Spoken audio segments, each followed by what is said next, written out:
So a lot of people are saying that I should learn more about this Silver guy.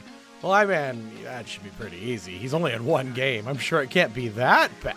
It's no use! Take this! It's no use! It's no use! It's no use! It's no use! It's no use! It's no use!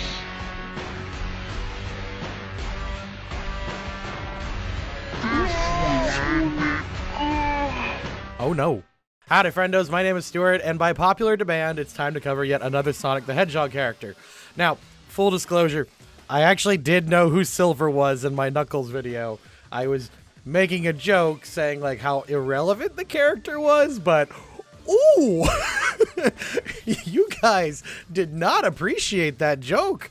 So, my bad. Now, as opposed to mainstay like Sonic, Eggman, Knuckles, or whatever, you can find them here. I've already done them.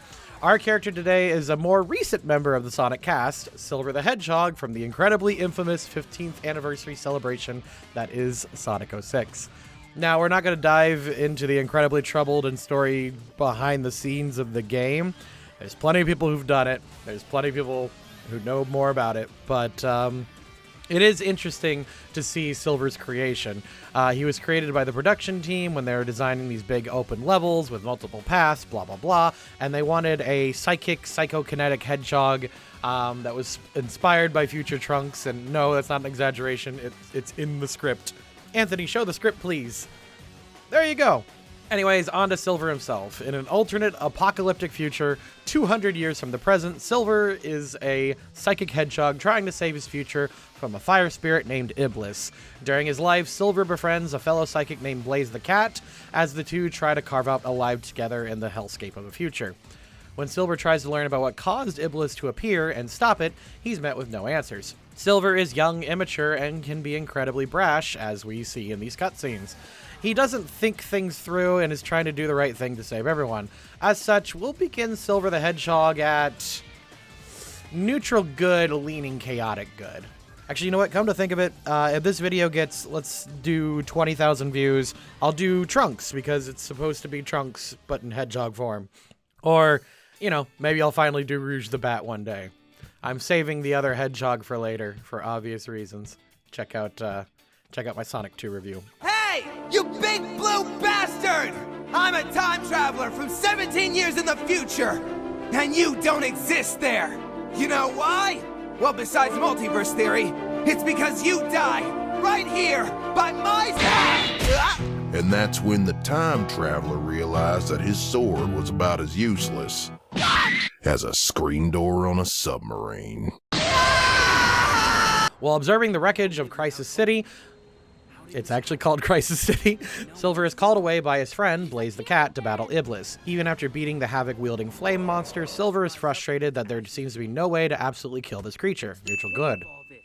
How can we completely destroy Iblis? By knowing the truth, of course. Silver and Blaze are approaching Mephiles the Dark, a cryptic stranger resembling Shadow. Mephiles then reveals that to save the future, they must travel back to the past and kill the Iblis trigger, Sonic the Hedgehog.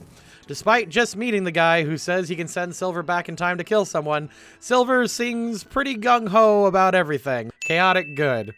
Now, I must fight for the future. Separated from Blaze and Mephiles, Silver tracks Sonic to Soliana. He's about to assassinate the hell out of Sonic when glomped by Amy. When Silver does lose track of Sonic, he doesn't hold it against her. The two opt to help each other and find their missing person, unaware that it's Sonic.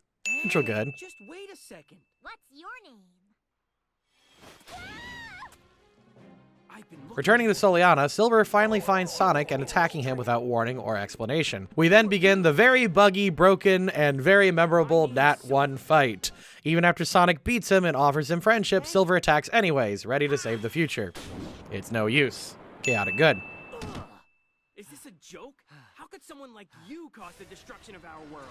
Sonic is saved when Amy steps into battle. Silver reveals that Sonic is responsible for ruining the future.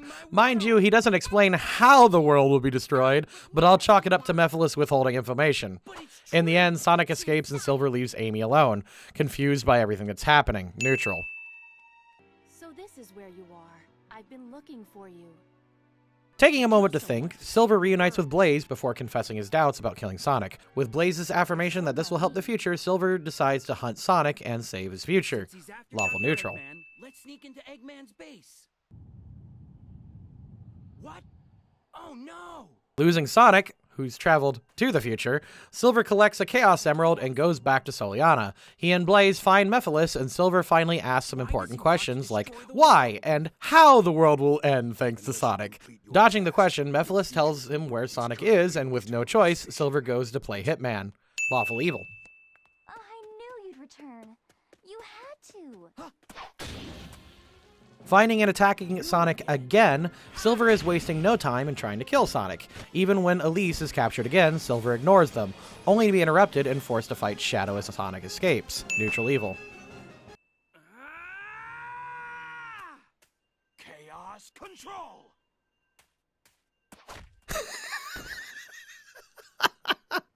My God. Struggling to fight the ultimate life form, Silver, motivated to save the future, copies Chaos Control and creates a portal through time. When Shadow reveals Mephiles isn't trying to save the future and he'll reveal the truth, Silver drops everything and follows. Chaotic neutral.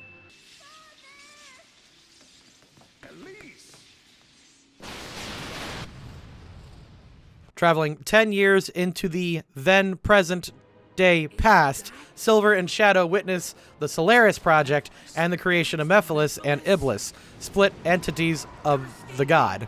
When the two try to flee, Shadow and Silver team up to trap both of them. Lawful good. Silver is able to restrain Iblis long enough for the King of Solana to trap the Fire Spirit with his daughter, Princess Elise. Learning that Elise must never cry unless she'll unleash this power, Silver takes her to safety and leaves the Chaos Emerald with her. Man, this spin-off of Frozen is really weird. Neutral good. The Iblis trigger wasn't Sonic the Hedgehog. With all of his questions answered, Silver returns to the present. Realizing Sonic can't be the trigger, he and Blaze rush in to save Princess Elise so Iblis won't be unleashed. Lawful good.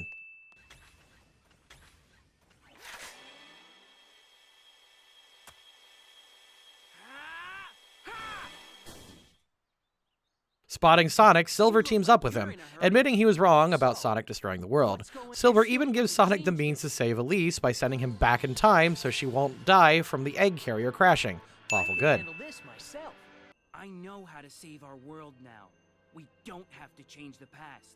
With Sonic's encouragement, Silver returns to the future. Inspired by his time travels, Silver tries to seal Iblis into himself with the help of the Chaos Emeralds, fighting the fire entity again. Neutral good. Defeating Iblis again, Silver attempts to seal the entity into him, but is unable to do so. Blaze then jumps in and does it for him, asking Silver to send her into another dimension and save the world. Silver can't bring himself to do it, but Blaze does it anyway. Neutral.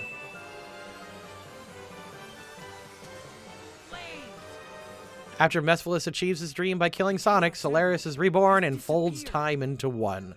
Silver is one of the few to have survived and brought into Solaris' dimension. Realizing Mephiles' plot all along, Silver swears to never give up and use the Dragon Balls to wish Goku back.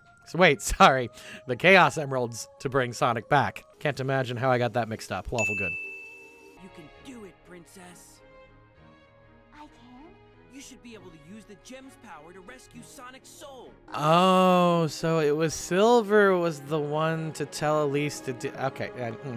Chaotic evil twice. Ew.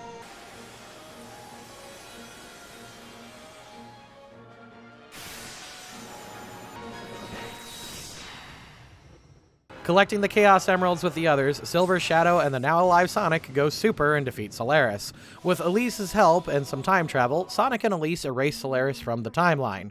Despite his timeline being erased, Silver remains to try to build a better tomorrow. Today. Lawful. Good. Now, I will fully admit, I memed too hard on Silver the Hedgehog. But then again, I also memed real hard on Shadow, and I actually liked that character a lot.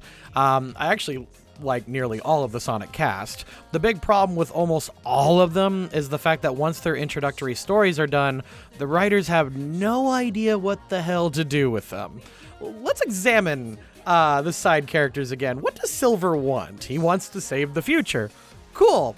Now that he's done with that, what does he want? Silver became completely irrelevant within the Sonic lore because after his story was over, he was just an empty shell of a character. His abilities and goal defined him much more than his personality did in his own premiere game. Like, just as an example, looking at the Sonic 06 script again, apparently Blaze the Cat is embarrassed by her small bust size, and a lot of people took issue with that because, oh no, we made a character sensitive about something pseudo-sexual. But you know what? That's more personality than what Silver got. We know that there's something that she is sensitive about, and that tells us more about Blaze the Cat as a character. Trunks, as he's compared to Silver all the time, actually had a similar problem in his own story, in a sense that his goal far outstretched his personality. And even if we take Trunks and slap a Hedgehog coat of paint on him, there's still a lot about what we don't know about what his wants versus his needs are. Silver wants to save the future. He also needed to save the future. And with his wants and needs being the same thing, there's nothing for him to learn or change, other than don't get tricked by obvious demons. He's just kinda boring as a character, and even if he's cool, that's it. He's just kinda cool. And in the future, I'm definitely going to be doing the Shadow the Hedgehog, but that's probably a little while from now. Right now, I'm currently working on 2 Dragon Ball videos and a few others, but feel free to leave some ideas in the comments down below, or feel free to guess the 2 villains that I'm going to be covering from Dragon Ball. Thank you to the patrons, and I'll see you next time.